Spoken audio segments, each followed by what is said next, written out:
भक्त थी, वो पत्नी पर बहुत प्यार करते थे, पर पत्नी गुरुजी की आज्ञा से चलती थी, पर उनको संतों से कोई प्यार नहीं था, वो पत्नी से प्यार करते थे। तो एक दिन पत्नी ने बहुत प्रेम से उनसे कहा कि हमारी एक बात मानोगे, आप हमारे गुरुजी से दीक्षा ले लीजिए, क्योंकि हम दीक्षित है और आप दीक्षा नहीं लिए तो हमारा आपका प्रेम अधूरा। उन्होंने कहा ठीक है, बुलाओ गुरुजी को। गुरुजी को बुलाया और दीक्षा लेने के लिए गंगा स्नान करने के लिए चले तो गांव के 2-4 लोग मिले, बोले आज ये धोती टांग के कहाँ जा रहे हो? बोले यार पत्नी कह रही दीक्षा ले लो, गुरुजी आ गए तो गंगा से। अरे और वो धोती लेके वापस आ गए, बोले नहीं लेना मुझे दीक्षा। कालांतर में दोनों का शरीर छूटा, तो पति आसक्त होने के कारण उसका मोक्ष नहीं हुआ और वो राजा की राजकुमारी के रूप में जन्मे। ये पूर्व में गीता जी के महत्व में महिमा आती थी, उसमें दृष्टांत आता था, उसका है। और वो पत्नी के प्यार के कारण जहाँ वो राजकुमारी जन्मी, वही हथिनी से वो पुत्र के रूप में प्रकट हुआ, हाथी का शावक। अब जब वो नव युवक अवस्था में हाथी आया और श्रृंगार करके राज सवारी निकली और राजकुमारी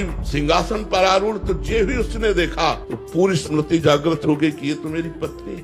अब ये राजकुमारी और मैं हाथी हूँ, कैसे मिलन हो सकता है? वो चुपचाप सहता रहा, क्योंकि कुछ अपनी बात व्यक्त नहीं कर सकता, हाथी रूप में है। अब राजा ने अपनी राजकुमारी का स्वयंवर रचा। जे ही स्वयंवर की घोषणा हुई तो उसने खाना पीना सब छोड़ दिया। वो बहुत ही सुशोभित हाथी के रूप में था। राजा को सूचना पहुंची, राजवैद्यों ने देखा, बोले कोई रोग नहीं। राजकुमारी विज्ञान संपन्न थी क्योंकि भजन करती थी। उसने कहा इसकी औषधि मेरे को पता है, मुझे एक बार इसके समीप जाने दो। नजदीक गई और कान में कहा था गुरुदेव को वरण कर लो। नहीं वरण किया ना तो हाथी की योनि को प्राप्त हुए। सकुचाओ मत, तुम्हारी गले में जयमाला डालूंगी। सकुचाओ मत, स्वयंवर में तुम शोभा के लिए खड़े किए जाओगे और मैं तुम्हारे ही गले में माला डालूंगी और इस जन्म में इतना भजन करूंगी कि आगे जन्म में हम फिर दोनों मिलेंगे। उसने ऐसा ही किया। भजन के प्रभाव से अपने पति को हाथी की योनि से मुक्त करके अगला जन्म फिर मनुष्य का हुआ।